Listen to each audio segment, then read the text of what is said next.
Hello Keerthilatha గారు. Hello అండి. ఎలా నమస్తే. ఉన్నారు? నమస్తే. నమస్తే. మీరు పొలిటికల్ లీడర్ కాబట్టి మీకు హాయ్ అని చెప్పకూడదు. నేను నమస్తే అని చెప్పాలి. ఎలా ఉన్నారు మీరు? బాగున్నాను. నిజంగానే చాలా బాగున్నారు. కానీ థాంక్ యూ. ఎందుకు ఓన్లీ మదర్ క్యారెక్టర్స్‌కి ఫిక్స్ అయిపోయారు మీరు? అంటే మదర్ క్యారెక్టర్స్ అంటే సినిమాలో ఫస్ట్ నుంచి లాస్ట్ వరకి ఉంటాం గదా!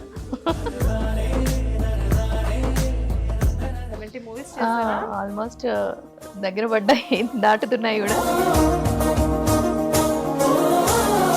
కానీ ఏంటంటే దేంట్లోనూ దీంట్లో నాకు లైఫ్ వచ్చింది అన్న ఇది అంటే దేంట్లో ఫీల్ అవ్వం. 2 రీసెంట్ సీన్స్‌లలో సెన్సేషన్ కొట్టారుగా గట్టిగా. అంటే కేసీఆర్. మళ్ళీ వాళ్ళ ఇంట్లో దొంగ కోళ్ళు పెట్టినవే లొల్లి కొత్తరే దొంగ కోళ్ళ రుచి మన సొంత కోళ్ళకి రాదు. చాలా గ్లామరస్ గా ఉన్నారు చూడడానికి. బట్ మిమ్మల్ని మదర్ రోల్ కి ఫస్ట్ అప్రోచ్ ఎలా అయ్యారు?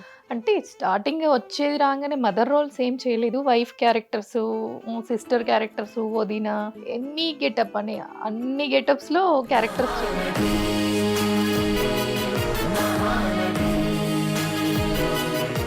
మీరేం ప్రాజెక్ట్స్ చేస్తున్నారు ఇప్పుడు? నేనిప్పుడు కేసీఆర్ రిలీజ్ కేసీఆర్ అయింది. అయితే మటుకు ఆ విషయంలో మీకు 100 టైమ్స్ కంగ్రాచులేషన్స్ థ్యాంక్ యూ. చెప్పాలి. థ్యాంక్ యూ సో మీకు మచ్. ఆ పేరే బాగా కలిసొచ్చినట్టు అవును. ఉంది.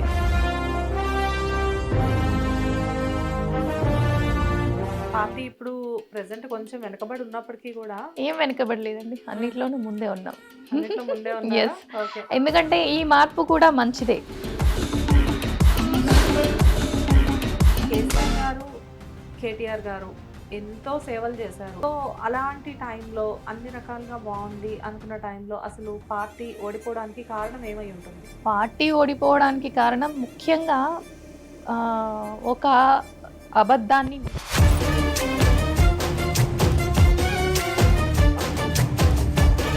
సో హైడ్రా అనేది తెలంగాణలో ఇప్పుడు ప్రెసెంట్ హాట్ టాపిక్ కదా. అవును. హైడ్రా వల్ల నష్టపోయిన వాళ్ళు ఎంతో మంది. అయితే ఈ హైడ్రా బాగా గట్టిగా జరుగుతున్న టైంలో టీఆర్ఎస్ భవన్ దగ్గర మేము ఎందుకో ఏదో పని మీద వెళ్తూ చూస్తే ఎక్కడెక్కడ జనాలు మొత్తం అక్కడ పోగై ఉన్నారు. లోపల చూస్తే కేటీఆర్ గారు ఉన్నారని చెప్పి తెలిసింది. తెలంగాణ భవన్ ఒక జనతా గ్యారేజ్ అయింది.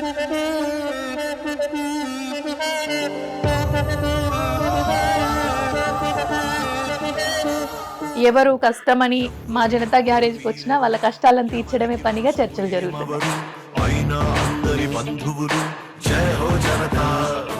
ఇప్పుడున్న ప్రభుత్వం ప్రజాపాలన అని పెట్టిండ్రు కానీ ప్రజల అభివృద్ధి కోసం చేసే పాలన కాదు ఇది.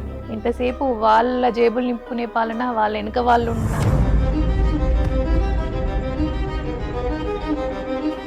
మన బాపు కేసీఆర్ గారి ప్రభుత్వం ఏంటి, ఎంతసేపు ఎట్లా అభివృద్ధి చేయాలి, ఇంకా మనం ఏం చేస్తే ప్రజలు సుఖ సంతోషాలతో ఉంటారు. జయ హో జయ హో మా జాతి ప్రథముడా, జయ హో కల్వకుంట్ల చంద్రుడా. కేసీఆర్ గారంటే చాలా అభిమానం. ఫిల్మ్ ఇంటర్వ్యూ కని పిలిస్తే పొలిటికల్ ఇంటర్వ్యూ అయింది. నమస్తే, వెల్కమ్ టు హిట్ టీవీ. నేను శ్వేత. ఈరోజు నాతో పాటు చాలా స్పెషల్ గెస్ట్ ఉన్నారు. The politician, the actor, the spokes person, what not, రకరకాల వేరియేషన్స్ ఉన్నాయి. అన్నిటికంటే ఇంపార్టెంట్ ఒక మంచి ప్రొడ్యూసర్ కూడా. సో కీర్తిలత గారు ఈరోజు మనతో పాటు మన స్టూడియోలో ఉన్నారు. హలో కీర్తిలత గారు. హలో అండి. ఎలా నమస్తే. ఉన్నారు? నమస్తే. నమస్తే. మీరు పొలిటికల్ లీడర్ కాబట్టి మీకు హాయ్ అని చెప్పకూడదు, నేను నమస్తే అని చెప్పాలి. ఎలా ఉన్నారు మీరు? బాగున్నాను. నిజంగానే చాలా బాగున్నారు. కానీ Thank you. ఎందుకు ఓన్లీ మదర్ క్యారెక్టర్స్ కి ఫిక్స్ అయిపోయారు మీరు? అంటే మదర్ క్యారెక్టర్స్ అంటే సినిమాలో ఫస్ట్ నుంచి లాస్ట్ వరకి ఉంటాం కదా. హీరో గానీ హీరోయిన్ కానీ ఎంతసేపు కనపడితే ఆ షాట్, ప్రతి షాట్ లో కూడా ఫ్రేమ్ లో మదర్ అనేవాళ్ళు కంపల్సరీగా అవును. ఇంకా ఏ కనబడుతుంటారు. క్యారెక్టర్ చేసినా అలా వచ్చి ఇలా వెళ్ళిపోతాయి. అలా చాలా సినిమాలు చేశాను. ఒక 70 అబోవ్ మూవీస్ చేశాను. 70 మూవీస్ చేశారా? ఆల్మోస్ట్ దగ్గర పడ్డాయి. దాటుతున్నాయి కూడా. కానీ ఏంటంటే దీంట్లో నాకు లైఫ్ వచ్చింది అన్న ఇది అంటే దేంట్లో ఫీల్ అవ్వం. ఏదో ఒక 2-3 సీన్స్లలో కనిపించి, ఒకటి 2 సీన్స్లలో కొట్టారుగా గట్టిగా. అంటే చెప్తున్నాను ఎందుకు మదర్ రోల్ ఎంచుకున్నారు అంటే చెప్తున్నాను. అంటే ఎన్ని క్యారెక్టర్స్ చేసినా రియల్లీ ఐఎమ్ వెరీ హ్యాపీ. ప్రతి క్యారెక్టర్ చాలా ఇంపార్టెంట్ క్యారెక్టర్ చేశాను. ఒక ఆర్టిస్ట్కి ఉండే ఒక వరం ఏంటంటే అన్ని గెటప్స్లో ఫీల్ అవ్వచ్చు. 20s లోనే వచ్చేసారా మేడం మీరు ఇండస్ట్రీకి? నేను 25 ఇయర్స్లో వచ్చాను. 25 ఇయర్స్ లో వచ్చారు. అంటే 25 ఇయర్స్ అనేసరికి యాక్చువల్ గా ఒక యంగ్ లేడీ. అవును. సో ఆ టైంలో మదర్ రోల్ రావడం అంటే జనరల్గా ఇప్పుడు అన్నపూర్ణ గారు లాంటి వాళ్ళు కూడా అదే అంతకంటే ముందు నుంచే మదర్ రోల్ స్టార్ట్ చేశారు. ఆవిడ అప్పటికి ఇప్పటికి అదే రోల్లో కంటిన్యూ అవుతున్నారు. కాకపోతే ఏంటంటే ఇప్పుడు జనరేషన్ చేంజ్ అయింది. మనుషుల మైండ్ సెట్స్ మారిపోయాయి. సో చాలా గ్లామరస్‌గా ఉన్నారు చూడ్డానికి. బట్ మిమ్మల్ని మదర్ రోల్‌కి ఫస్ట్ అప్రోచ్ ఎలా అయ్యారు?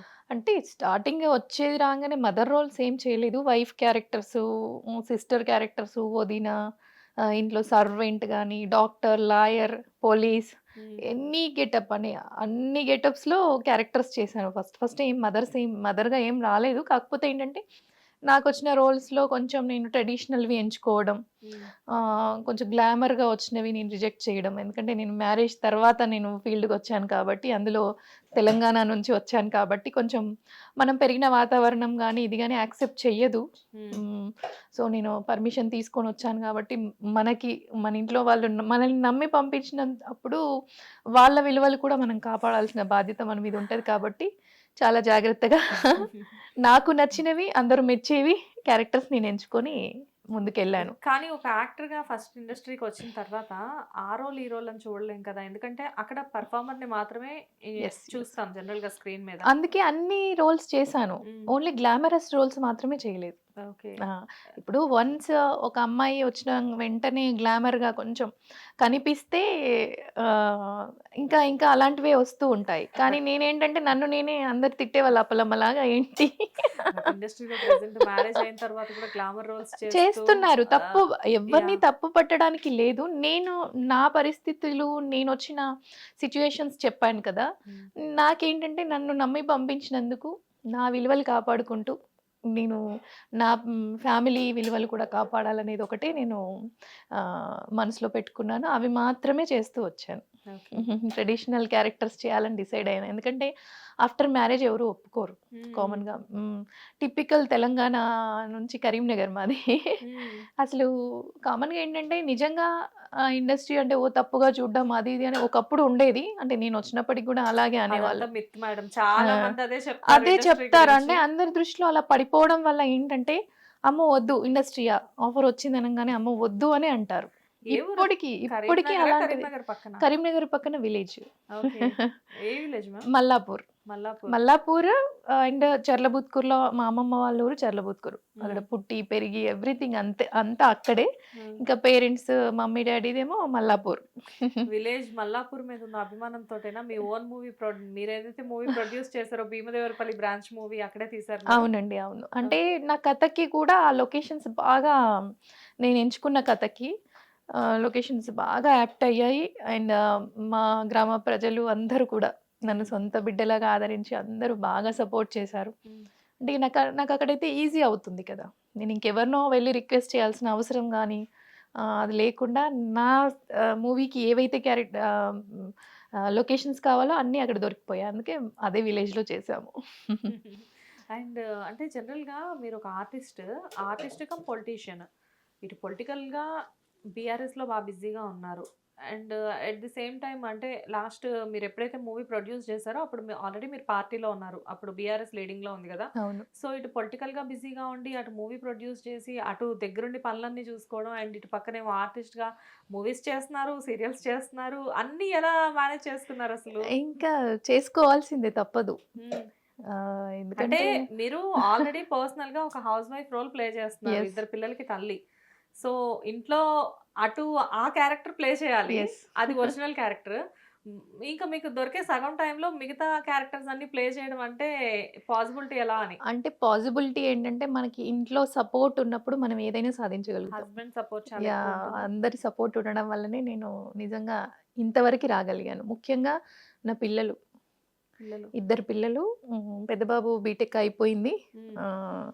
సో ఇప్పుడు భీమదేవరపల్లి బ్రాంచ్‌లో హీరోగా కూడా చేశాడు. చైల్డ్ ఆర్టిస్ట్ తను. మిమ్మల్ని చూస్తే బీటెక్ అయిపోయిన కొడుకున్నట్టు అనిపిస్తున్నారా? ఇంకా అది హీరోగా కూడా తను చైల్డ్ ఆర్టిస్ట్‌గా చాలా సీరియల్స్, మూవీస్ చాలా చేశాడు. ఆఫ్టర్ 10th ఇంకా ఓన్లీ స్టడీస్ మీద కాన్సంట్రేట్ చేసినాము. మా మూవీతో మళ్ళీ హీరోగా లాంచ్ అయ్యారు. ఓకే. ఇప్పుడు కూడా హైయర్ స్టడీస్‌కి ఎంఎస్‌కి వెళ్తున్నాడు. వచ్చిన తర్వాత మళ్ళీ హీరోగా ఇంకా మూవీస్ ఇప్పుడు మరి ఆఫర్స్ వచ్చినా ఇంకా స్టడీస్ కంప్లీట్ కాలేదు కదా! అయిన తర్వాత చేద్దాం అన్నట్టుగా.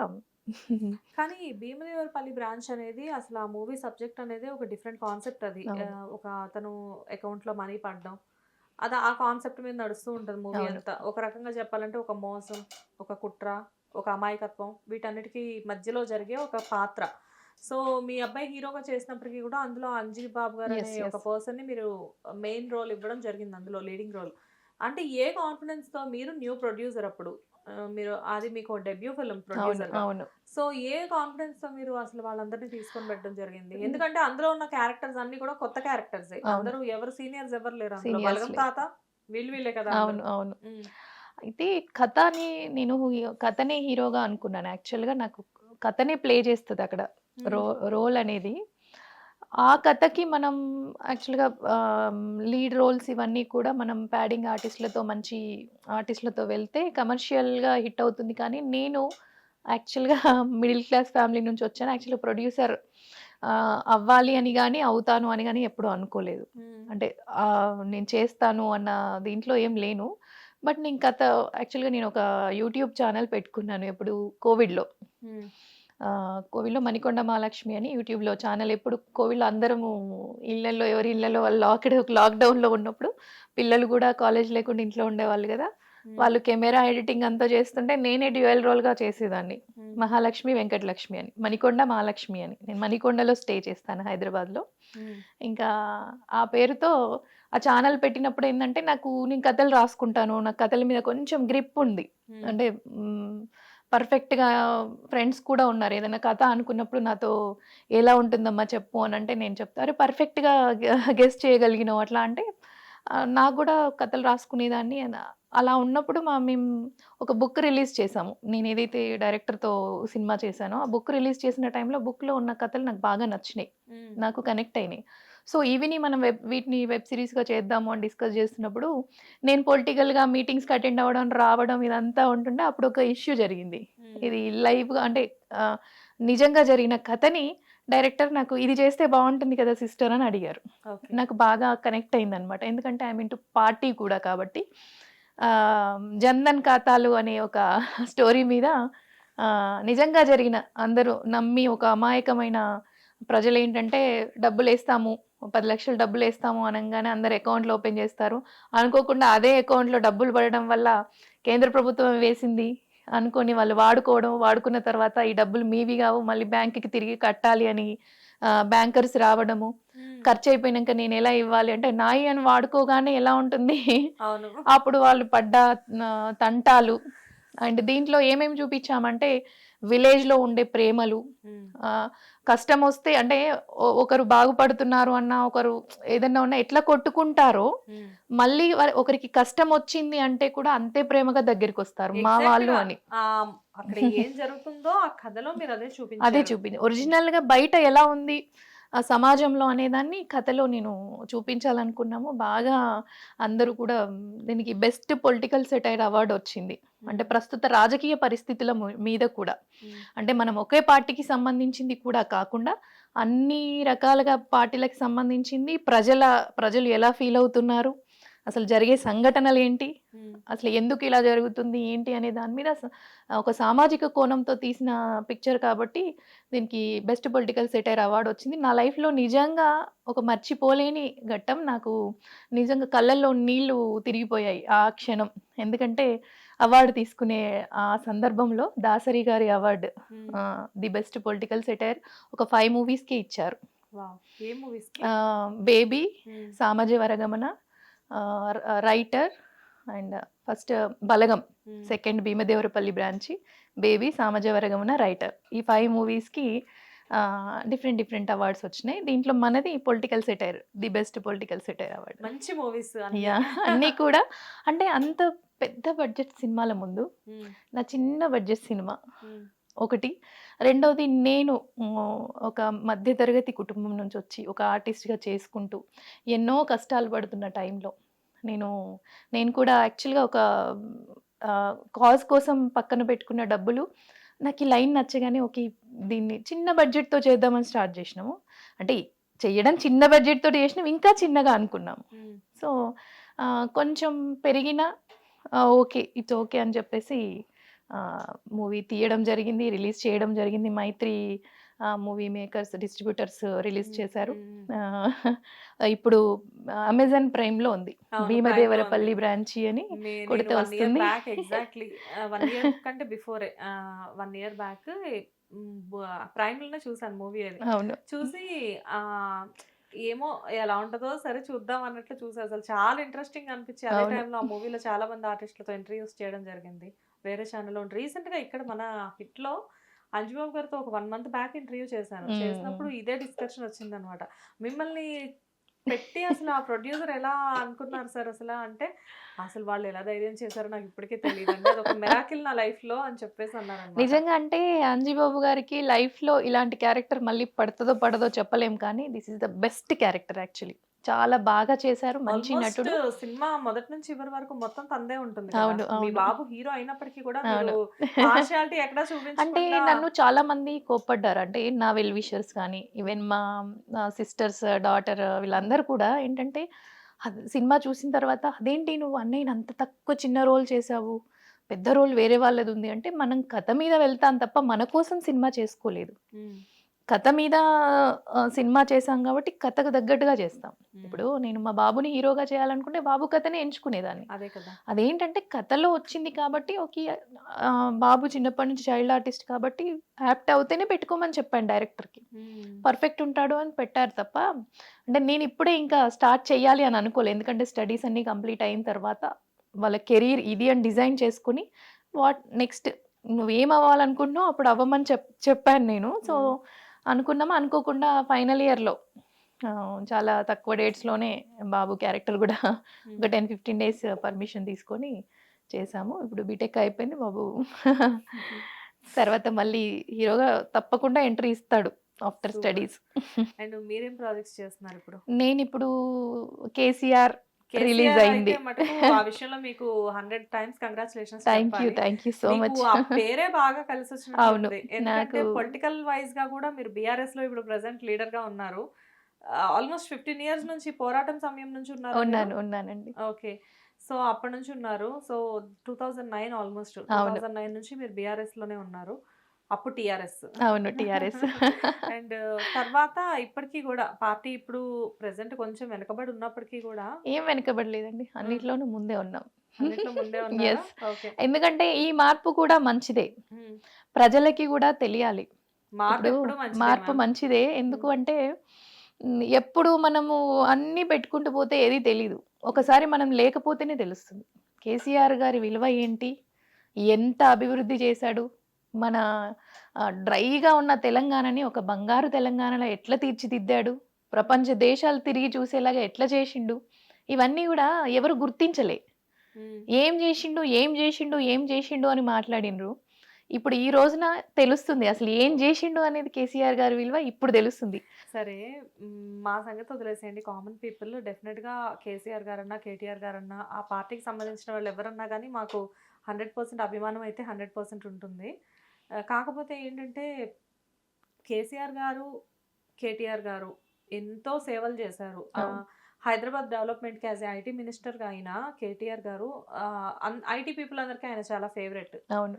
సో అలాంటి టైంలో అన్ని రకాలుగా బాగుంది అనుకున్న టైంలో అసలు పార్టీ ఓడిపోవడానికి కారణం ఏమై ఉంటుంది? పార్టీ ఓడిపోవడానికి కారణం ముఖ్యంగా ఒక అబద్ధాన్ని నిజం నిజం నిజం నిజం అని ఒక 100 సార్లు చెప్తే అది నిజంగా నమ్మేస్తారు. మన ప్రజలు ఏమైపోయారంటే అనవసరమైన 6 గ్యారెంటీలని 420 హామీలని జనాల్లోకి ఒక అబద్ధపు ప్రచారంతో ఒక చాప కింద నీరులాగా చాలా చాలా అన్ని పార్టీలు కలిసి కేసీఆర్ అనే వ్యక్తిని ఎదుర్కోలేక అన్ని పార్టీలు కలిసి ఒక అబద్ధపు ప్రాపగాండని సృష్టించి జనాల్లోకి వదిలారు. మన బాపు కేసీఆర్ గారి ప్రభుత్వం ఏంటి, ఎంతసేపు ఎట్లా అభివృద్ధి చేయాలి, ఇంకా మనం ఏం చేస్తే ప్రజలు సుఖ సంతోషాలతో ఉంటారు, ఇంకా మనం చేయాల్సిన పనులేంటి అని కొత్త రాష్ట్రాన్ని ఒక ఎంత బాగా తీర్చిదిద్దారనేది ఇంకా మనకు ఆనవాళ్ళన్నీ కనిపిస్తూనే ఉన్నాయి. ఈ ఆనవాళ్ళతో పాటు ప్రతి ప్రజలు ప్రతి గ్రామాన రోడ్లు కానీ నీళ్లు కానీ విద్యుత్ కానీ ఏ రంగంలోనూ మనం ఎక్కడ తగ్గకుండా అసలు చాలా అభివృద్ధి మీద మాత్రమే దృష్టి సారించారు. ఈ మిగతా వాళ్ళేంది అబద్ధపు ప్రాపగాండ మీద దృష్టి సారించారు. జనాల్లోకి మనం చెప్పిన పథకాలని తీసుకెళ్ళకపోవడం వల్ల, మేము ఇది చేశాము అని చెప్పుకోకపోవడం వల్లనే ఈరోజు మనము ఒక ఓటమి అనేది చూసాము. కానీ ఆ ఓటమిని ఈరోజు ప్రజలే తప్పుగా మేము తప్పు డెసిషన్ తీసుకున్నాము, మేము తప్పు చేసాము, మా చెంపలు మేము వేసుకుంటున్నాము, మేము ఈరోజు అధోగతి పాలవుతున్నాము, అనగదొక్కబడుతున్నాము, మాకు అందాల్సిన ఫలాలు మాకు అందకుండా చేస్తున్నారు అని ప్రతి ఒక్కరూ ఏడుస్తున్నారు. సో హైడ్రా అనేది తెలంగాణలో ఇప్పుడు ప్రెసెంట్ హాట్ టాపిక్ కదా. హైడ్రా వల్ల నష్టపోయిన వాళ్ళు ఎంతో మంది. కాకపోతే ఏంటంటే దానికి సీఎం గారు చెప్పే రీజన్స్ వేరే ఉన్నాయి. అంటే అక్రమంగా ఆక్రమించి చేశారు అని చెప్పేసి. అయితే ఈ హైడ్రా బాగా గట్టిగా జరుగుతున్న టైంలో టీఆర్ఎస్ భవన్ దగ్గర మేము ఎందుకో ఏదో పని మీద వెళ్తూ చూస్తే ఎక్కడెక్కడ జనాలు మొత్తం అక్కడ పోగై ఉన్నారు, లోపల చూస్తే కేటీఆర్ గారు ఉన్నారని చెప్పి తెలిసింది. తెలంగాణ భవన్ ఒక జనతా గ్యారేజ్ అయింది. ఇప్పుడు ఎప్పుడైతే మన ప్రభుత్వం లేదు అని ఫీల్ అవ్వకుండా జనాలకి ఆ విలువ ఎప్పుడైతే తెలిసొచ్చిందో మన తెలంగాణ భవన్ అనేది ఒక జనతా గ్యారేజ్ అయింది. ఎవరికి కష్టం వచ్చినా భవన్కి వచ్చి చెప్పుకోవడానికి ఒక మంచి వేదిక అయింది. వాళ్ళ కష్టాలను తీర్చడానికి రామన్న, మిగతా బీఆర్ఎస్ క్యాడర్ అంతా కూడా కంకణం కట్టుకొని పనిచేస్తున్నారు. ఎందుకంటే ప్రజల కోసం పనిచేసే నాయకులు కాబట్టి. ఇప్పుడున్న ప్రభుత్వం ప్రజాపాలన అని పెట్టింది కానీ ప్రజల అభివృద్ధి కోసం చేసే పాలన కాదు ఇది. ఇంతసేపు వాళ్ళ జేబులు నింపుకునే పాలన, వాళ్ళ వెనక వాళ్ళ అల్లుళ్ళు, కూతుళ్ళు, అన్నలు, తమ్ములు, వియ్యంకులు ఇలాంటి వాళ్ళ జేబులు నింపే పాలననే నడుస్తోంది అంతే. అంటే ఒక నియంత పాలన. ఇట్లా అప్పుడు కేసీఆర్ గారిని నియంత పాలన అని పేరు చేసి అనవసరంగా అంటే జనాలకు అబద్ధం తీసుకెళ్లారు. నియంత పాలన కాదు. ఇప్పుడు ఇతను చేసేది, నేను తీసుకున్న డెసిషన్ ఇదే నడవాలి అనేది నియంత పాలన. కేసీఆర్ గారు చేసింది అభివృద్ధి పాలన. ప్రజల గురించి, ప్రజల శ్రేయస్సు గురించి ఆయన వెనకాల ఎంతో కష్టపడుతూ మిమ్మల్ని అందరినీ కలుసుకుంటూ కూర్చుంటే కామన్ గా మనమే ఉన్నాం. కేసీఆర్ గారిని కలవాలి అనుకున్నాం. ఆయన ప్రతిసారి మనకి కలుస్తూ మనలాంటి వాళ్ళని కలవాలంటే అసలు సరిపోదు, టైమే సరిపోదు. అంతమంది, అన్ని కోట్ల మంది ఉన్నాము. ప్రతి ఒక్కరు ఆయన్ని కలవాలనే వ్యక్తులే ఉంటారు. ఏ ఒక్కరు కూడా ఆయన్ని కలవద్దు, ఆయన మీద అభిమానం లేని మనుషులు ఏ ఒక్కరు ఉండరు. ఆయన కలుస్తున్నారంటే అపోజిషన్ వాళ్ళు వచ్చి కూడా క్యూలో నిలబడతారు ఫోటో దిగడానికి. అలాంటి వ్యక్తిత్వం ఉన్న అలాంటి గొప్ప మనిషి కేసీఆర్ గారు. ఆయన అంటే అభివృద్ధి చేస్తూ ఆయన వెనుకుండి ఎన్ని కష్టాలు పడ్డాడో, ఎంత మదన పడ్డాడో. ఎందుకంటే అన్ని కొత్త రాష్ట్రానికి నిధులు లేవు, అభివృద్ధి చేయాలి. అప్పులు చేశారు అని క్రియేట్ చేశారు. అప్పులు చేసిన పని చేసి చూపించారు. మనకి ఆనవాళ్ళు కనిపిస్తున్నాయి. వీళ్ళు ఏం చేశారు? వీళ్ళు వచ్చిన కంచి ఏ పని చేశారు? కొత్తగా ఏదన్నా పని చేశారా? ఎన్ని వేల కోట్ల అప్పైంది మీరు చూస్తే అర్థమవుతుంది. అంటే వచ్చే సంవత్సరం అవుతుంది కదా. వచ్చే సంవత్సరం అయినప్పటికీ ఇప్పటి వరకు అయిన అప్పు గురించి మాట్లాడుతున్నాం. వచ్చే సంవత్సరం మళ్ళీ కొత్త అప్పు వస్తుంది. ఇప్పటి వరకు రాష్ట్రం ఇప్పుడు గెలిచిన ఈ 1 year లో ఇప్పటి వరకు చేసిన అప్పుతో ఏం చేశారు? మేము అడ్డగోలు హామీలు ఇచ్చారు. మేము 2500 నుంచి అంటే 2000 పింఛన్ ఉంటే 3000 చేస్తా అన్నారు. 4000 చేస్తా అని ఇచ్చాడు. 4000 ఎవరికి ఇచ్చాడు? 4000 పెన్షన్ ఇవ్వాల్సింది పోయి 2 నెలల పెన్షన్ ఏదైతే వృద్ధులు వీళ్ళందరూ వెయిట్ చేస్తారో వాళ్ళ పెన్షన్ తిన్నాడు. ప్రతి ఆడపిల్లకి, ప్రతి అత్తున్నా, కోడలున్నా, ఎంతమంది ఉన్నా అంతమంది మహిళలకి ఇంటికి 2500 ఇస్తా అన్నాడు. మనిషికి, ఒక మహిళకి 2500 అంటే అత్త కోడలికి 5000. నెలకు మనకి ఇంత అమౌంట్ వస్తుంది కదా అని ఆశపడ్డారు. కళ్యాణ లక్ష్మితో పాటు తులం బంగారం ఇస్తా అన్నాడు. తులం బంగారం ఇప్పుడు 80,000. ఆశపడ్డారు. మనం తులం బంగారం కొనుక్కోవాలంటే ఇంత అవుతుంది, నా బిడ్డకు ఇంకో తులం బంగారం ఎక్కువ వస్తుంది కదా, ఇస్తా అంటున్నాడు కదా అని నమ్మిండు. ఏ ఒక్కరికన్నా ఇచ్చాడా? మరి ప్రామిసెస్ గురించి మరి మీరు అందరూ క్వశ్చన్ చేస్తున్నాము. ఆ క్వశ్చన్ చేస్తేనే కదా ఇప్పుడు అరెస్ట్లని, ఇదని, అదని, ఆ స్కామ్ అని, ఈ స్కామ్ అని.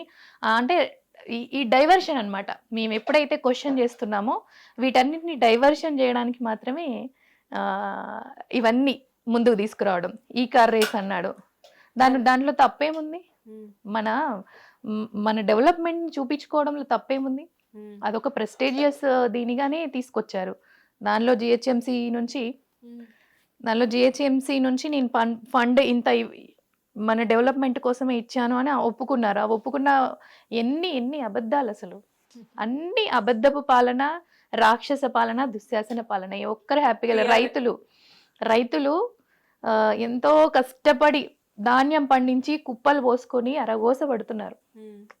కొన్న నాదులు లేడు, బోనస్ లేదు, రైతు బంధు లేదు, అసలు ఏం చేస్తున్నాడని. బోనస్ 500 ఇస్తా అన్నాడు, అన్ని వడ్లకి లేదు, సన్న వడ్లకి అన్నాడు. ఆ సన్న వడ్లకు కూడా ఇచ్చిన పాపాన పోయిందా? లేదు. ఇంకా ఛాలెంజ్లు ఈ టైంలో చెయ్యకపోతే ప్రతి దేవుడి దగ్గరికి పోయి ఈ దేవుడి సాక్షిగా ఒట్టు, నిమలాడ రాజన్న సాక్షిగా ఒట్టు, యాదగిరి నరసన్న సాక్షిగా ఒట్టు, దర్గాకు పోతే ఆడొట్టు, ఇక్కడికి పోతే ఈ ఒట్టు. ఆ దేవుళ్ళే నిజంగా అందరూ దేవుళ్ళని కామన్ గా ఏంటంటే మొక్కుతారు, ఈయన ఏంటంటే వాడుకుంటున్నాడు. దేవుళ్ళని కూడా ఈ రాజకీయంలోకి వాడడం అనేది రేవంత్ రెడ్డికి తెలిసినంతగా ఇంకెవరికి తెలియదు. కేసీఆర్ గారు దేవుడిని అభివృద్ధి చేశారు, గుళ్ళని అభివృద్ధి చేశారు, 1 by 1 చేయడానికి సిద్ధంగా ఉన్నారు. డ్రైగా ఉన్న తెలంగాణలో నీళ్ళ కోసం 4 గంటలకు లేచి క్యూలు పెట్టుకొని మంచినీళ్ళ కోసం కొట్టుకున్న రోజుల నుంచి ఇంటికి సరిపడా నీళ్ళని మిషన్ భగీరథతో ఊరికి నీళ్ళేసి ఆడిబిడ్డలకు కష్టం లేకుండా ఒక కన్న తండ్రి అయిండు, అన్న అయిండు, బిడ్డ అయిండు, ఇలాంటి ప్రతి దాంట్లోనూ అందరికి ఒక బంధం ఏర్పడింది ఆయనతో. కానీ వీళ్ళు ఏం చేస్తున్నారు? ఏం చేసిరు ఇప్పుడు వీళ్ళు వచ్చిన కాంచి ఇప్పటి వరకు? అంటే చాలా మంది క్వశ్చన్ అడుగుతున్నారు, ఏం చేశారు అంటే వచ్చి సంవత్సరమే కదా అవుతుంది, సో ముందు చాలా డెవలప్మెంట్స్ ఉంటాయి అని చెప్తున్నారు. మరి వచ్చి సంవత్సరమేలో నువ్వు ఇచ్చిన హామీలైతే ఏం చెప్పిండు మీటింగ్లల్లా? అంటే డిసెంబర్ ఇలాంటి మటుకు లేడీస్ బాగా ఫోకస్ చేసుకున్నారు. ఇప్పుడు ఏమని చెప్పాడు? నేను ప్రమాణ స్వీకారం చేయంగానే ఇంకెవరైనా లోన్లు తీసుకొని వాళ్ళు ఉంటే తీసుకోండి, ఒకవేళ కొంచెం కట్టే వాళ్ళు ఉంటే కట్టి మళ్ళీ తీసుకోండి, నేను రుణమాఫీ చేస్తా అని చెప్పిండు. చేసిండా? నేను వచ్చినాక సంతకం ఇది పెడతా అన్నాడు, చేసిండా? పెన్షన్ పెంచుతా అన్నాడు, పెంచిండా? ఏ ఒక్కటి, ఓన్లీ ఒక బస్సు ఒక్కటి చేసిండా? ఆ బస్సు వల్ల ఏం లాభం ఉంది? ఎవరికి లాభం ఉంది? బస్సు వల్ల ఎవరికి లాభం ఉంది? ఎందుకు మేడం? మిడిల్ క్లాస్ వాళ్ళు ఎవరు ఎక్కుతున్నారండి? కామన్ గా అది ఎంత యూజ్ఫుల్. ఇప్పుడు పనికి వెళ్ళే వాళ్ళు, ఇప్పుడు గ్రామాలలో మనం కామన్ గా వెళ్ళి మాట్లాడితే, సిటీలలో జాబ్ చేసే వాళ్ళు ఇక్కడ నుంచి అక్కడికి, అక్కడ నుంచి ఇక్కడికి అయితే వెళ్తున్నారు, కాదని అనట్లేదు. అంటే గవర్నమెంట్ జాబ్ చేసే వాళ్ళు వాళ్ళకి అసలు అవసరమే లేదు, ఎందుకంటే వాళ్ళు వెళ్ళగలరు, వాళ్ళకి పాస్లు ఉంటాయి, అన్నీ ఉంటాయి. గ్రామాలలో ఉన్న మహిళలు పొద్దున్న లేస్తే పనికి వెళ్తారు, ఉండే వాళ్ళ హౌస్ వైఫ్లు ఉంటారు, వాళ్ళు రోజు బయటికి వెళ్ళరు. బయటికి వెళ్ళినప్పుడు మేము 50 రూపాయలు మేము పెట్టుకొని పోలేమా? ఏంది వీడు ఎవరిని పెట్టమని అడిగి ఇస్తా అన్న ఇయ్యొచ్చు కదా, 2000 ఇస్తా అన్న పెన్షన్ 4000 చేస్తా అన్నాడు, చెయ్యొచ్చు కదా. మాకు 2500 ఇస్తా అన్నాడు, గవ్వియొచ్చు కదా. అవి ఇవ్వకుండా దీన్ని ఎవడు పెట్టమన్నాడు? సరే ఆ మహిళలకి పెట్టిండు, ఓకే వెళ్తున్నారే అనుకుందాం. పురుషులకి ఎంత ఇబ్బంది అవుతుంది? జుట్లు పట్టుకొని కొట్టుకోవడం, ఇవన్నీ కూడా సీట్లు లేక, ఇది లేక, అసలు ఎంత దారుణమైన పరిస్థితి అంటే అసలు ఇంకా అది ఆ కొట్లాటల్ని చూస్తుంటే నిజంగా చాలా బాధ అవుతుంది. అది బాధపడాలో నవ్వాలో అర్థం కావట్లేదు. నిన్ననే చూసా నేను, జెంట్స్ చీరలు కట్టుకొని వచ్చి ధర్నా చేస్తున్నారు బస్సులో ఎక్కి. నిన్ననో ఇవాళ మార్నింగ్ చూసా నేను. అంటే మేము కూడా ఇప్పుడు వాళ్ళు కూడా ఉద్యోగాలకు పోవాలి, రావాలి, వాళ్ళ సీట్లు వాళ్ళకు ఉండాల్సిందే. ఇప్పుడు మనము ఫైట్ చేస్తున్నాం మహిళా రిజర్వేషన్ అని, 33% తెచ్చుకున్నాము, వాళ్ళ రిజర్వేషన్ వాళ్ళకు కూడా ఉండాలి కదా. ఎవరికి ఏమీ లేకుండా మొత్తం వీళ్ళకి అంటే కష్టం కదా. అది అందరికీ సమానంగా న్యాయం జరగాలి, అందరికీ బాగుంటేనే అది పర్ఫెక్ట్ ఉంటది. అనవసరమైన ముందు పెట్టి అవసరమైన ఏదైతే లైఫ్లకి సపోర్ట్ అవుతాయి అనుకున్నాయో అవి ఇవ్వకుండా దాటేసి, ఎందుకంటే దానికి ఎక్కువ డబ్బులు కావాలి. జనరల్ గా ఈ విషయాల గురించి అసలు మీ లోపల మీ భవన్లో ఏం చర్చలు జరుగుతున్నాయి?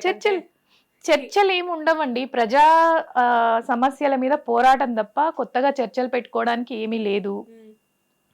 కొత్తగా ఇప్పుడు భవన్లో చర్చించుకొని చేసేది ఏముంది? భవన్లో ప్రెస్ మీట్లు పెడతారు, మన నాయకులు అందరూ ఉన్నారు, ఎవరు కష్టమని మా జనతా గ్యారేజ్కి వచ్చినా వాళ్ళ కష్టాలను తీర్చడమే పనిగా చర్చలు జరుగుతున్నాయి.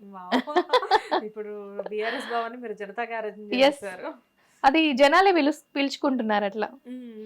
ఎందుకంటే ఈ రాక్షస పాలనలో మాకు ఇబ్బంది వచ్చింది, మాకు ఆ పాలన వద్దు, మీరే కావాలి అని అడుగుతున్నారు మహిళలందరూ కూడా బయటకు వచ్చి. ఎలా ఉంటారు మేడం అసలు కేటీఆర్ గారు బయట? అంటే మాకు తెలిసిన కేటీఆర్ గారు మాకు తెలిసినంత వరకు ఓకే, బట్ మీరందరూ ఏంటంటే మేము ఎప్పుడో ఏదో ఒక ఫంక్షన్ లోనో ఎక్కడో ఇలా దూరం నుంచి చూస్తాం, అంతవరకే, కనబడితే నమస్తే సార్ అంటాం, అంతవరకే. కాకపోతే మీరు అన్న అని ఇప్పుడు పక్కనే ఉంటారు, చాలా క్లోజ్ గా మాట్లాడుతూ ఉంటారు కదా. సో అసలు ఎలా ఉంటారు మీతో? చాలా ఆత్మీయంగా ఉంటారు, చాలా అంటే బాధ్యతాయుతంగా ఉంటారు. ఓకే. ఎవరు అంటే ఒక లీడర్ అంటే ఎలా ఉండాలి అంటే కేసీఆర్ గారిని చూసి నేర్చుకోవాలి, కేటీఆర్ గారిని చూసి నేర్చుకోవాలి. నిజంగా అంటే మా కవితక్క కూడా ఎంత ఆత్మీయంగా అంటే ఆ ప్రేమ అభిమానం అని మనం అన్న అని వెళ్ళినా, అక్క అని వెళ్ళినా, బాపు అని వెళ్ళినా అట్లా దగ్గరికి తీసుకొని మీకు మేమున్నాము అని ధైర్యం చెప్పి మీరు మీరు అడుగు వేయండి మీ వెనుక మేమున్నా అని ధైర్యం ఇచ్చే నాయకులే కదండి కావాలి. అంతే కదా. ఆ ధైర్యాన్ని ఇస్తారు. అండ్ కేటీఆర్ గారి గురించి రీసెంట్ టైంలో రూమర్స్ కూడా చాలా ఎక్కువైపోయాయి. అంటే ప్రతిపక్షాలు రకరకాలుగా మాట్లాడుతున్నారు అని చెప్పేసి చెప్తున్నారు. అంటే మాకు తెలిసి మేమున్న ఇదే ఇప్పుడు మా ఛానల్లో కూడా కొన్ని వినబడుతున్నాయి. లైక్ అంటే ఎలా ఉంటాయంటే అది నిజమా కాదా అన్నది పక్కన పెడితే ఇలాంటివన్నీ ఫేస్ చేసి ఆల్రెడీ ఒక రకంగా చెప్పాలి అంటే ఇప్పుడు ప్రెసెంట్ లీడింగ్లో లేరు. దానికి తోడు రకరకాల రూమర్స్, చాలా రకాల ఫాల్స్ ఎలిగేషన్స్ వాళ్ళ మీదకి వస్తున్నప్పుడు అక్కడ అసలు వాళ్ళ ఇన్నర్ ఫీలింగ్ ఎలా ఉంటుంది? డెఫినెట్గా అంటే వీళ్ళు ఎదుర్కోవడం చేతగాకనే ఇలాంటివి క్రియేట్ చేస్తున్నారు అని మాత్రం అది ప్రతి ఒక్కరికి అర్థమవుతుంది. ఇప్పుడు ఒక లీడర్ని ఎదుర్కోవాలి అంటే నువ్వు విలువలు కలిగిన రాజకీయం చెయ్యి. పర్సనల్గా ఎందుకు అటాక్ చేయాలి? పర్సనల్స్ని టచ్ చేసే రైట్ ఎవరికి ఉంటుంది? పర్సనల్ క్యారెక్టర్ని అసెస్ చేయడము కరెక్ట్ కాదు. అసలు నువ్వు రాజకీయాన్ని రాజకీయంతో ఎదుర్కోవాలి కానీ పర్సనల్గా అలిగేషన్స్ పెట్టడం ఎంతవరకు కరెక్టు? అంటే అది అందరికీ ఫ్యామిలీస్ ఉన్నాయి, అందరికీ పిల్లలు ఉన్నారు, అందరికీ తల్లిదండ్రులు ఉన్నారు. మన ఫ్యామిలీలో లేవా? మనకి ఇలాంటి అలిగేషన్స్ వస్తే మనం ఎంత మదన పడతామో, మన ఫ్యామిలీ మన వెనక ఉన్న ఫ్యామిలీ ఎంత మదన పడుతుంది అనేది మనకు తెలీదా? డెఫినెట్గా. మరి అలాంటి అలిగేషన్స్ ఎలా తీసుకొస్తారు అంటే మినిమం ఎథిక్స్ లేని వాళ్ళు మాత్రమే ఇలా చేస్తారు. అంటే వాళ్ళకి ఫ్యామిలీ మీద గౌరవం, అంటే వాళ్ళ ఒక్కటే ఫ్యామిలీ, మిగిలిన వాళ్ళది ఎవరు మనుషులు కాదు, మిగిలిన వాళ్ళు ఏమైపోయినా పర్వాలేదు, మేము గెలవడం ఒక్కటే మాకు ఇంపార్టెంట్ అనుకున్న వాళ్ళు మాత్రమే ఇవి చేస్తారు. అలాంటి అలిగేషన్సే ఇవన్నీ. ఏ అలిగేషన్ కూడా నిలబడదు. అలాంటి అవసరం ఎందుకు ఉంటుంది? అండ్ ఓడిపోయిన దగ్గర నుంచి కూడా పాపం ఫ్యామిలీలో ఎప్పుడు ఏదో ఒకటి అంటే లేకపోతే బాడీ అసెస్మెంట్ చేస్తారు. అంటే ఫిజికల్గా వాళ్ళ ఇప్పుడు రామన్న వాళ్ళ బాబుని కూడా చేశారు. ఎంత పిల్లల్ని ఎవరన్నా తీసుకొస్తారండి మధ్యలోకి? అవును. ఇప్పుడు మొన్న వాళ్ళ బావమరిది అయినందుకు అట్లా రైడ్ చేస్తారా? మనం పార్టీలు చేసుకోవట్లేదా మన ఇళ్ళల్లో? మనం ఫ్యామిలీతో కూర్చొని చేసుకునే పార్టీని డ్రగ్స్ ఉన్నాయని మందు తాగుతున్నా అంటే మీరెవరు పార్టీలు ఇవ్వట్లే కామన్గా. ఇప్పుడు నువ్వు రైట్ చేసే రైట్ ఎక్కడుంది నీకు? రైట్ చేసే రైట్ ఎక్కడుంది? అనవసరమైన ఈ న్యూస్ ఛానల్స్ కూడా ఏది నిజం ఏది అబద్ధం అని తెలుసుకోకుండా డ్రగ్స్ దొరికాయని ఇదని అక్కడ ఆఫీసర్సే చెప్తున్నారు, ఎక్సైజ్ ఆఫీసర్స్. డ్రగ్స్ అయితే ఏం దొరకలేదు, విదేశీ మద్యం బాటిల్ దొరికింది. ఆ మద్యం బాటిల్స్ ఏమైనా 2-3 ఎక్కువ ఉంటే దానికి తగ్గ సెక్షన్ ఏదన్నా పెడితే వాళ్ళు ఫైన్ కట్టడం సంథింగ్ ఏదో ఉంటుంది, దానికంటూ ఒక దేనికైనా ఉంటుంది కదా. కానీ ఏంటంటే శైలిమ గారు ఉన్నారు, రామన్న వాళ్ళ వైఫ్ ఉన్నారు, కేటీఆర్ గారు ఉన్నారు, కేటీఆర్ వైఫ్ ఉన్నారు, వీళ్ళు వెళ్ళిపోయారు, ఎన్ని ప్రాపగండా అసలు. మరి మొన్న ఈమెవరు సురేఖ గారు, ఆమె ఆన్లైన్లోనే మంచి లైవ్లో బిర్యానీ పార్టీ ఇస్తాను రండి అన్నట్టుగా వీడియో బయటకు వచ్చింది. మరి అక్కడ బిర్యానీ పార్టీ జరిగింది, మరి రైడ్ జరగలేదు ఎందుకు? రైడ్ జరగాలి కదా. అంటే మీ పార్టీ ఉంటే ఒకటి, వేరే వాళ్ళు ఉంటే ఒకటి. ఫ్యామిలీ ఉన్న కాడనేమో రైడ్ చేస్తారు డ్రగ్స్ ఉన్నాయని, మరి వీళ్ళ దగ్గర ఎందుకు చేయరు?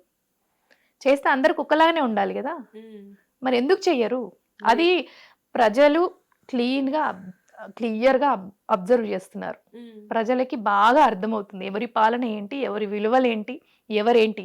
ఇంకొక ముఖ్యమంత్రి మాట్లాడతాడు, నోరు తెరిస్తే సంపుతా, పండబెట్టి తొక్కుతా, పేగులు తీసి మెడలేసుకుంటా, నేను ఏం చేయాలో అది చేస్తా, అసలు బుల్డోజర్లు ఎక్కిస్తా, మీదికి ఎక్కి తొక్కుకుంటా పోతా, ఇవేనా ఒక ముఖ్యమంత్రి మాట్లాడాల్సిన మాటల? అభివృద్ధి చేసి చూపించయ్యా, నువ్వు ఇచ్చిన హామీలను నెరవేర్చుకో అయ్యా. ఇవి చేతగాక పండబెట్టి తొక్కుతాడంట, పేగులు మెడలేసుకుని. మరి పేగులు మెడలేసుకొని వస్తే మన ఇక ఏమంటారు వాటిని, పేగులు మెడలేసుకొని వచ్చే వాళ్ళని ఏమంటారు? No comments. No comments. అంటే అది జనాలకు అర్థమవుతుంది, నో కామెంట్స్ అంతే. ఎందుకంటే మేము విలువలతో కూడిన రాజకీయం చేస్తాము, అవసరం ఉన్న చోట ఎంతవరకు మాట్లాడాలో అంతవరకే మాట్లాడాలని పార్టీ చెప్తుంది కాబట్టి అంతవరకే మాట్లాడతాం. అంతేగాని ఇష్టం వచ్చినట్టు పర్సనల్గా ఇది చేయడం అనేది అది అది పద్ధతి కాదు కూడా. అండ్ కవిత గారు లిక్కర్ స్కామ్ తర్వాత మొన్న రీసెంట్గా ఇప్పుడు ప్రెసెంట్ హైదరాబాద్లోనే ఉన్నారు. సో రెగ్యులర్గా వస్తున్నారా భవన్కి? వస్తున్నారు, బయటికి వస్తున్నారు. మొన్న ఈ మధ్య హెల్త్ అంతా కొంచెం కుదుట అయిందా? పడింది అక్కకి. Hmm. అంటే ఒక ఆడబిడ్డను చూసారు కదండి, Hmm. ఎంత కష్టపడ్డారు. ఏమన్నా ప్రూవ్ అయిందా? నిందలు ఇప్పుడు జైలుకి వెళ్ళడం, నిందలేయడం చాలా ఈజీ. జైలుకి వెళ్ళిన వాళ్ళందరూ కూడా నిందితులు కారు. అది ప్రూవ్ అయినప్పుడే వాళ్ళు నిందితులు అవుతారు. ఎన్ని అలిగేషన్స్ అయినా రావచ్చు, అది ప్రూవ్ కావాలి కదా. జైలు వరకు వెళ్ళడం వాళ్ళు కావాలని, వాళ్ళ చేతిలో ఇప్పుడు ప్రభుత్వం ఉంది, కేంద్ర ప్రభుత్వం చేసిన ఇది అని అందరికీ తెలుసు. Okay. ఎందుకంటే కేవలం కేసీఆర్ గారిని దెబ్బతీయాలని మాత్రమే, బిడ్డను ఇబ్బంది పెడితే, బిడ్డని ఇరికిస్తే ఆయన ఇబ్బంది పడతాడు, అన్ని దగ్గుతాడు, మనం చెప్పినట్టు వింటాడని మాత్రమే ఇదంతా. మరి ఎందుకు ఇప్పుడు బయటికి వచ్చింది కదా, మరి ఏదన్నా ప్రూవ్ అయిందా? Okay. కాలేదు కదా. కేవలం బెయిల్ కూడా ఇవ్వకుండా, అంటే మేము చెప్పినట్టు ఇంటేనే ఇస్తామన్నట్టుగా చాలా ఇబ్బంది పెట్టారు. అది చూస్తూనే ఉన్నారు ప్రజలు ఏం జరిగింది, ఏం జరుగుతుందని. చాలా హెల్త్ పాడైంది అక్కకి. మేమందరం కూడా చాలా మదన పడ్డాము. ఇప్పుడు అసలు ఆవిడ వచ్చిన తర్వాత ఆ రోజు చూస్తే అబ్బా ఎంత సన్నగా చూసారు కదా అయిపోయి, మీరు కూడా, ఎంత దారుణంగా. ప్రతి ఒక్క ఆడబిడ్డ బాధపడ్డది, ఆమెను చూసి కన్నీళ్ళు పెట్టుకుంది. నిజంగా అంటే నేను కూడా ఆ రోజు చూశాను. అసలు చాలా అంటే చాలా బాధపడ్డాను. మనిషి మామూలుగా చూడడానికి ఆవిడ చాలా బాగుంటారు కదా, మంచిగా చాలా గ్లోయింగ్ గా ప్రతి బాగుంటారు. ఒక్కరికి సొంత అక్క అన్న ఫీలింగ్ వస్తుంది, సొంత అమ్మ అన్న ఫీలింగ్ వస్తుంది. అంటే అంత ఆప్యాయంగా ఉంటారు కవితక్క. ఆ రోజు చూడగానే అసలు కళ్ళెంబటి నీళ్లు కారిపోయాయి. నేనైతే అక్క ఎంబడే ఇంటి వరకు వెళ్ళాను. నేను అంటే కామన్ గా ఒక రీల్ కూడా చేశాను. మీ ఇన్స్టాలో చూసాను, అవును. మంచి ఫాలోవర్స్ మిలియన్స్ లో వెళ్ళినట్టుంది. అవును, ఆల్మోస్ట్ 1.3 మిలియన్ ఏమో వెళ్ళింది. అంటే మనకున్న ప్రేమని అక్కని చూడగానే ఒక కవిత ఆనందం, గారు ఒక చూసారా ఆనందంతో reel? లవ్ యూ అక్క అని చెప్తూ నా కార్లో నుంచి అక్క హాయ్ చెప్తుంటే చేశాను. చాలా మంచి వ్యూస్ వచ్చినాయి. హ్యాపీ. కవిత గారు చూసారా ఇంతకీ? చూసారు మొన్న చూసారు. ఏమన్నారు? రౌడీ అంటున్నారు అక్క. రౌడీ రా అంటున్నారు. మదర్ రోల్ చేసిన అక్క అంటే, అదేంట్రా అప్పుడే ముసల్దాన్ని చేసేసారు నిన్ను, నువ్వు బాగుంటావు కదరా అంటే. పాపం ఆవిడకి అంతే. తెలియక ఇండస్ట్రీలో ఒక పెళ్ళైంది అంటే ఆల్మోస్ట్ మదర్ క్యారెక్టర్స్ వస్తాయని చెప్పేసి. అంటే ఇంకా అదే ఒక, అంటే ఆన్ స్క్రీన్ ఎక్కువగా కనిపించాలి అంటే మదర్ రోల్ ఒకటే నాకు బా బాగుంటుందని చేశానక్క అంటే, ఓకే రా కీప్ ఇట్ అప్ అని. చాలా అంటే ఎంత ప్రేమగా ప్రతి ఒక్కరిని చాలా ప్రేమగా దగ్గర తీసుకొని. సో మా వరకు మాకు నెక్స్ట్ ఏంటి అనేది తెలుసు, బట్ మీరు చెప్పండి, నెక్స్ట్ బీఆర్ఎస్ వస్తుంది అంటున్నారు. తప్పకుండా. Okay. తప్పకుండా వస్తుందా? తప్పకుండా. అసలు నెక్స్ట్ అంటే ఇంకో 5 years దాకా కూడా పట్టదేమో నాకు తెలిసి. ఆ, ఎందుకు జనాల్లో ఓపిక లేదు? జనాల్లో ఓపిక లేదు. అసలు ఈ ఈ ప్రభుత్వాన్ని ఏ ఒక్కరూ హర్షించట్లేదు. ఏ ఒక్కరు కూడా మాకు ఈ ప్రభుత్వం వద్దనే 1 year లోనే మొత్తం అసలు నమ్మకాన్ని, విశ్వాసాన్ని కోల్పోయిన పార్టీని, ప్రభుత్వాన్ని ఎవరు చూడలేదు ఇప్పటి వరకు ఉన్న రాజకీయాలలో. ఇలాంటి ముఖ్యమంత్రిని ఇదివరకు చూసుండరు, ఇక మీదట కూడా చూసుండరు. అంటే అట్లాంటి పాలన ఉంది. ఏ రంగం మీరు చూస్తూనే ఉన్నారు. హైదరాబాద్ అంటే అసలు ప్రపంచమంతా తిరిగి చూసేటట్టు డెవలప్ చేశారు కేసీఆర్ గారు, కేటీఆర్ గారు. అసలు ఇప్పుడు వచ్చినప్పటి నుంచి ఏం డెవలప్మెంట్, హైడ్రా అని భయం, ప్రతి ఒక్కరిలో భయం. ప్రెగ్నెంట్ లేడీస్ వచ్చి ఏడుస్తుంటే, ఇప్పుడు బీఆర్ఎస్ పార్టీ నుంచి అందరం వెళ్ళినప్పుడు ప్రెగ్నెంట్ లేడీస్ వచ్చి, మేము ఒక కల కన్నాము, మా కళ నెరవేరబోతుంది అనే హ్యాపీనెస్ కూడా లేదు మాకు. ఇప్పుడు మా పిల్లల్ని పుడితే మేము వాళ్ళని ఎత్తుకొని ఎక్కడికి పోవాలి, మా ఇల్లులు గులగొడితే మాకు చావడం తప్ప వేరే ఇదే లేదు, మమ్మల్ని చంపైనా ఇంట్లోనే పెట్టండి కానీ మేమైతే ఇల్లులు ఖాళీ చేయము. ఎందుకంటే ఆ ప్రభుత్వం ఉన్నప్పుడే 20-25 ఏళ్ల కింద తీసుకున్న పర్మిషన్స్ని ఈ రోజు నువ్వు కూలగొడతా అంటే ఏం అర్థం? నువ్వు ఇప్పుడు ఇచ్చిన పర్మిషన్స్, 4 రోజుల ముందు గృహప్రవేశం చేసిన పర్మిషన్స్, రిజిస్ట్రేషన్ చేసుకున్న ఇళ్ళలను కూడా కూలగొట్టాడంటే ఎవరి గవర్నమెంట్ ఇచ్చింది? మీ గవర్నమెంట్ ఇచ్చిందే కదా. మరి అప్పటి నుంచి ఫాలో అయినా ఇప్పుడు ఎందుకు కొత్తగా వచ్చింది? అదే చాలా మందిలో ఉన్న డౌట్ ఏంటి అంటే, నిజంగానే కదా ఒకప్పుడు కాంగ్రెస్ గవర్నమెంట్ ఉన్నప్పుడు వచ్చిన పర్మిషన్స్ మరి అవే కదా. సో మళ్ళీ వాటినే ఇప్పుడు మళ్ళీ అదే గవర్నమెంట్ ఉన్నప్పుడు ఎందుకు కూలగొడుతున్నారు అంటే ఎట్లుందంటే పరిస్థితి, పాలన ప్రజల అభివృద్ధి కోసం చేసే పాలన కాదు ఇది. వీళ్ళందరినీ కూలగొట్టేసి, వీళ్ళందరినీ ఖాళీ చేయించేసేసి, పంపించేసి, ఇదంతా కూడా నేను చాలా ఇదిగా తీర్చిదిద్దుతా, నేను కారిడార్ చేస్తా, దీన్ని పెద్ద పెద్ద బిల్డింగ్లు కట్టి రెంట్స్కి ఇస్తా, అవన్నీ ఎవరికి కావాలి? ప్రజలకి లేకుండా ఎవడికి కావాలి అవన్నీ? ఉమ్, నువ్వు మూసీని అభివృద్ధి చేస్తా, మూసీ సుందరీకరణ అంటే ఉన్న నదిని నువ్వు డెవలప్ చేయి. అటుపక్కన ఇటుపక్కన నీకు ఎంత కావాలో వాళ్ళని ఒప్పించి మెప్పించి నువ్వు ఖాళీ చేయించి వాళ్ళకి ఇంకొక పునరావాసం ఏర్పాటు చేయాలి. ఉమ్, కాలనీలే సంబంధం లేకుండా ఉన్న కాలనీలే ఇది బఫర్ జోన్లో ఉంది, ఇది దీంట్లో ఉందా, ఎందుకు? ఉమ్, ఏం సాధిస్తాం అంటే మన ఏమంటారు చూడు, మన గొయ్యి మనం దవ్వుకోవడం అంటారు దీన్ని. మనకు తెలియకుండానే మన గొయ్యి మనం దవ్వుకుంటే తొందరగా పడిపోతాడు కిందికి. అంటే ఇది అనుకుని వచ్చిన సీట్ అయితేనేమో ఆ సీటు విలువ తెలుస్తుంది. ఈ సీటు విలువ అతనికి తెలియట్లేదు. అయ్యో, సీఎం సీట్ అనే విలువ, నిజంగా చెప్తున్నాను, సీఎం సీట్ అనే విలువ రేవంత్ రెడ్డి గనుక తెలిస్తే, ఇంక ఈ మధ్య చూసాం మనం తొక్కుకుంటూ, నేను నల్లమల నుంచో ఏదో తొక్కుకుంటూ వచ్చినా నేను అంటే, ఏం తొక్కుకుంటూ వచ్చినావు ఏం తొక్కుకుంటూ వచ్చినావు? తెలుగుదేశంలో ఉన్నప్పుడు నీకు ఇన్ని వాళ్ళందరినీ తొక్కుకుంటూ వచ్చింటావు.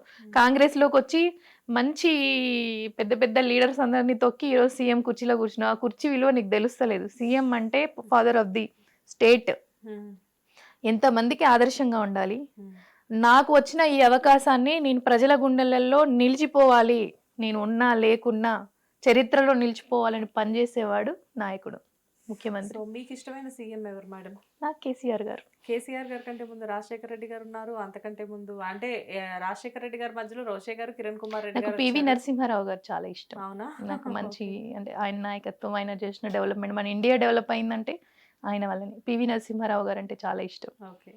రాజీవ్ గాంధీ గారు కూడా నేను అభిమానించదు. అంటే అప్పుడు కొంచెం మనం చదువుకో అంటే పార్టీలకు అతీతంగా మనము ఇష్టపడము, అభిమానించడంలో తప్పు లేదు. కానీ నాకు పివి నరసింహారావు గారు అంటే ఇష్టం, ఇందిరాగాంధీ గారు అంటే ఇష్టం. అలా అని చెప్పి ఇప్పుడు నేను ఈ పార్టీలో ఉన్న వాళ్ళని అభిమానం లేదు అని నేనేం చెప్పట్లేదు. ఓకే.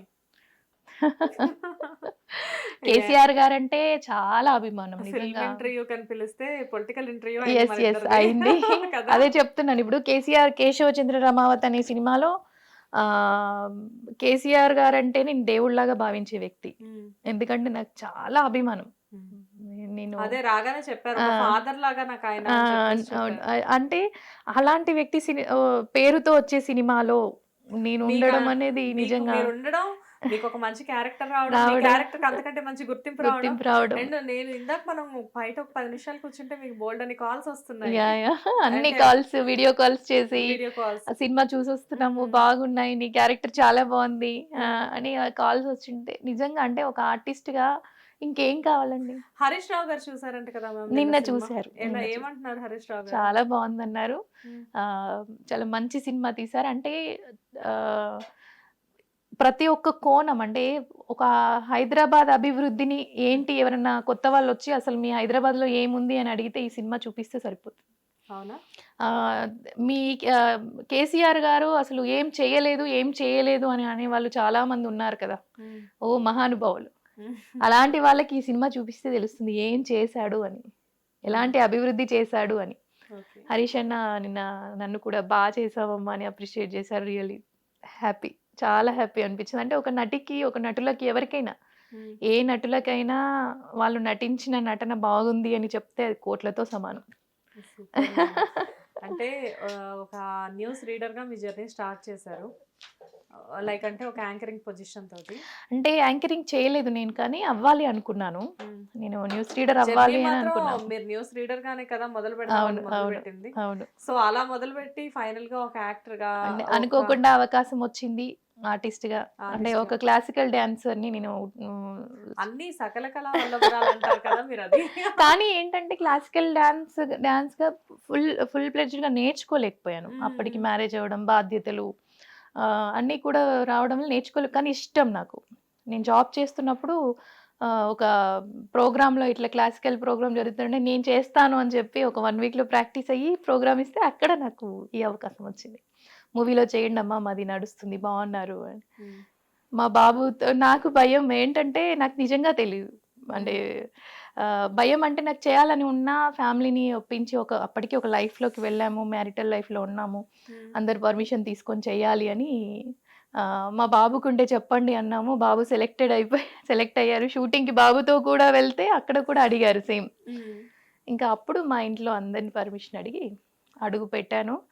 సేమ్ అదే ఒకటే ఒక దీంట్లో నాకు ఇంట్లో అందరూ చెప్పింది, మా మామయ్య గారు కానీ అమ్మ వాళ్ళు కానీ చెప్పింది ఏంటంటే, ఎవరికి మాట రాకుండా జాగ్రత్తగా చేయమ్మా, అంతే, చేసుకోమ్మా. ఒక మ్యారీడ్ ఉమెన్ బయటకు వచ్చింది ఎవరికి అంటే మాట definitely రాకుండా అదే కదా చేయాలి అని చెప్తారు. ఎప్పుడైతే మాట చెప్పారో ఆ మాటకి కట్టుబడి నేను ఏ ఒక్కటి కూడా నేను క్రాస్ బట్ చేయలేదు. సక్సెస్ఫుల్ లైఫ్ లీడ్ చేస్తున్నారు ఎవరు Yes, అంటే yes. ప్రూవ్ చేసుకున్నారు ఎన్నో మిమ్మల్ని. స్ట్రగుల్స్, ఈ సక్సెస్ వెనకాల ఎన్నో స్ట్రగుల్స్. నేను సినిమా ప్రతి సక్సెస్ వెనకాల సినిమా అంటే ఎన్నో. నేను సినిమాలు చేస్తున్నప్పుడు కూడా ఎన్నో అవమానాలు.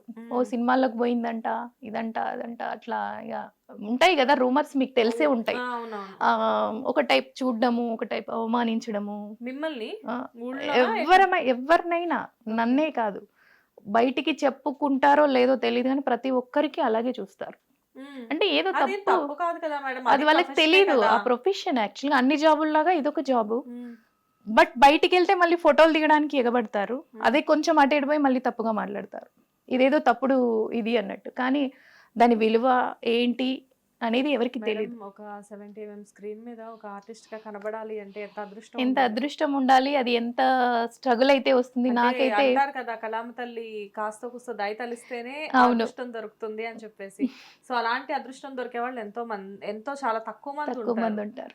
సో బయట వేరే వాళ్ళు మాట్లాడుకుంటున్నారా అంటే, వన్స్ మనం ఇక్కడికి వచ్చిన తర్వాత ఇంకా ఎవరేం మాట్లాడుకుంటున్నారు అన్నది మనకు అవసరం పట్టించుకోకుండా లేదు. మన దారి మన వేలో మనం వెళ్ళాం కాబట్టి నిజంగా నేను ఈరోజు సక్సెస్ అయ్యానని అనుకుంటున్నాను. ఇంకా అవ్వాలి. కానీ ఎందుకంటే అలాంటి స్ట్రగుల్స్ మీరు ఫేస్ చేసే టైంలో ఫ్యామిలీ సపోర్ట్ ఎలా ఉండేది మీకు? ఫ్యామిలీ సపోర్ట్ ఉంది. ఒక్కొక్కసారి కొంచెం ఫ్యామిలీ వాళ్ళు కూడా ఫీల్ అవ్వడము, వాళ్ళు అట్లా అంటున్నారు ఇట్లా అంటున్నారు అని ఉంటది కదా. డెఫినెట్ గా వాళ్ళు కూడా సఫర్ అవ్వడము అట్లాంటివి ఉండేది. బట్ నేను ధైర్యం చెప్పేదాన్ని, అట్లా అనుకుంటూనే ఉంటారు, ఎదుగుతుంటే ఎవరు ఓర్వలేరు, ఇలాంటివి వస్తూనే ఉంటాయని ఒక చెప్పాను. సాఫ్ట్వేర్ జాబ్ చేసి శాలరీ పెరిగినా కానీ వెనకాల మాట్లాడుకునే జనాలు ఈ ఎగ్జాక్ట్లీ. నలుగురు గురించి పట్టించుకుంటే మనం 4 అడుగులు ముందుకి కూడా అసలు వెళ్ళలేము. ఇంట్లోకి వెళ్ళి బయటికి వెళ్ళలేము. ఇంట్లో ఉన్నా అనేవాళ్ళు ఉన్నారు, Yes, yes. ఇంట్లో ఉన్నా అనేవాళ్ళు ఉంటారు, నిందలేసే వాళ్ళు ఉంటారు, ఎన్నో రకాలుగా అవమానించే వాళ్ళు ఉంటారు. కానీ మన ఫోకస్ ఏంటి, మనం ఏం చేస్తున్నాం, మనం చేసేది తప్ప రైటా అని మనకి తెలిస్తే చాలు.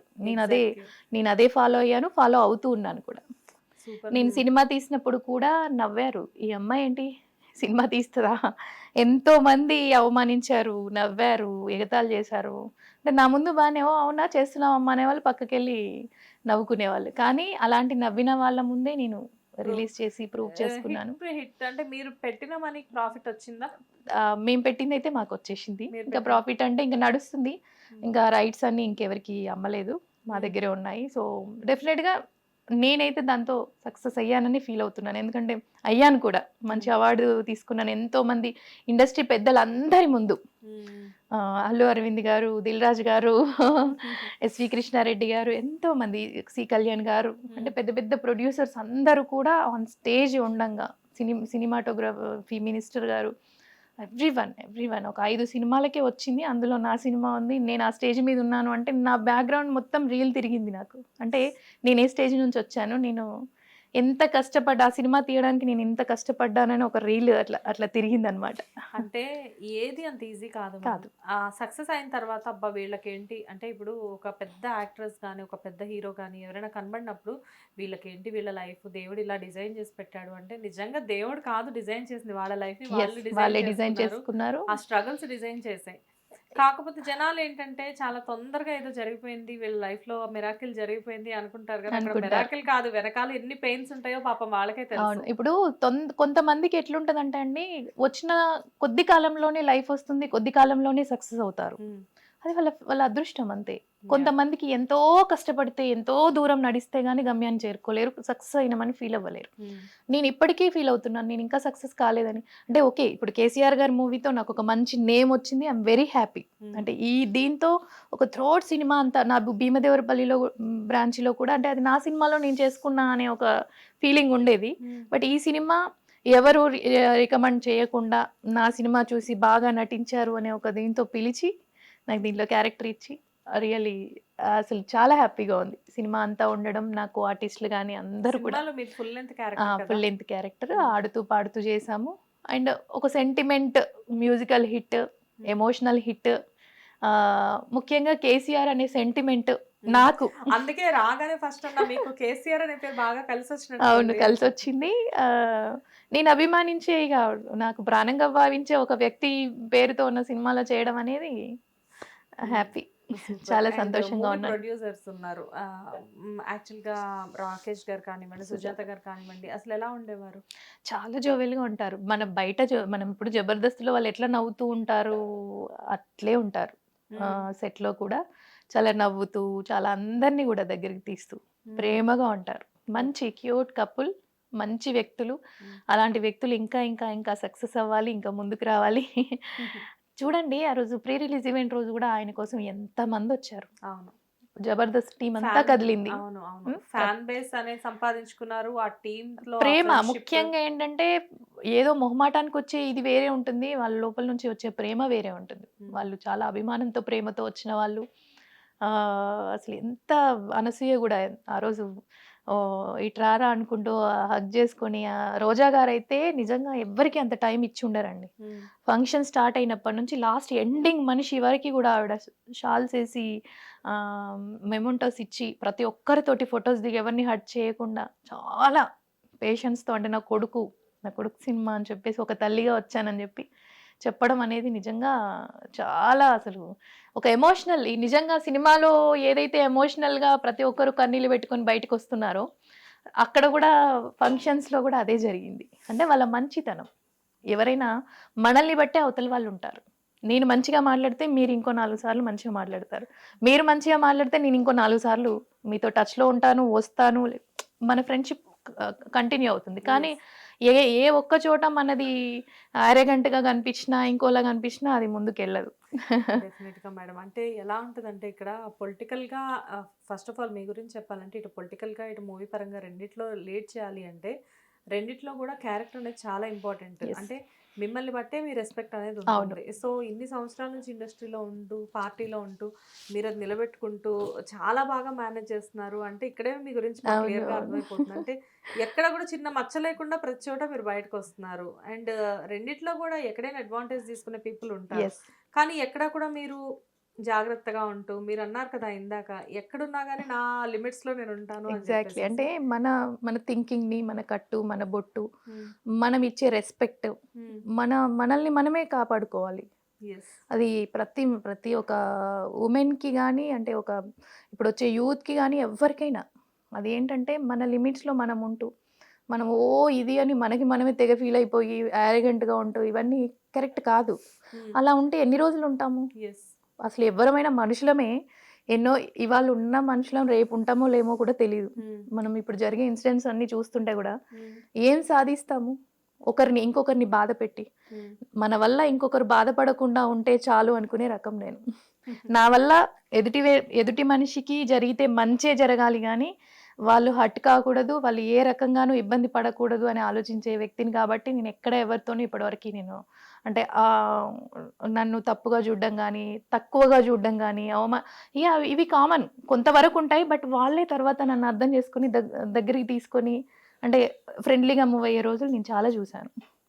స్టార్టింగ్ మనల్ని తప్పుగా అర్థం చేసుకుంటారు, వీళ్ళు ఏదో అనుకుంటారు, ఏదేదో అంటారు. బట్ తర్వాత అర్థమవుతుంది వాళ్ళు మనల్ని తప్పుగా చూసినా, అరే మనం వీళ్ళ గురించి తప్పుగా అనుకున్నాము, వీళ్ళు అట్లా కాదు, ఈ అమ్మాయి అట్లాంటిది కాదు, లేకపోతే అంత పొగరేం లేదు, చాలా మంచి మనిషి అని చెప్పేసి మళ్ళీ చాలా ఫ్రెండ్లీగా చాలా అభిమానంతో నడిచే రోజులే చూశాను తప్ప నన్ను ద్వేషించే వాళ్ళు కూడా నన్ను ప్రేమగా ఈరోజు దగ్గరికి తీసుకొని నడిచే రోజులనే చూశాను. ఒక సక్సెస్ఫుల్ లేడీ ఇన్స్పిరేషనల్ స్టోరీలా ఉంది ఇంటర్వ్యూ. డెఫినెట్గా మేమైతే చాలా హ్యాపీగా ఎంజాయ్ చేసాము.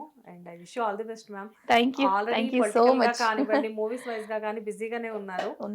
ముందు పొలిటికల్ గా కూడా మీరు ఇంకా మంచి పొజిషన్ లో ఉండాలి. ఎలాగో మూవీస్ లో మీ సక్సెస్, మీ పేరు వినబడుతుంది కాబట్టి పొలిటికల్ గా కూడా ఇంతే మీ పేరు వినిపించాలి. ముందు ఇంకా పెద్ద పెద్ద ప్రాజెక్ట్స్ చేయాలి. అటు పొలిటికల్ గా ఇటు మూవీస్ పరంగా అన్ని రకాలుగా మీరు బిజీగా ఉండాలి అని చెప్పేసి మేము మా హిట్ టీవీ తరఫు నుంచి కోరుకుంటున్నాం. Thank you so much. Thank you so much.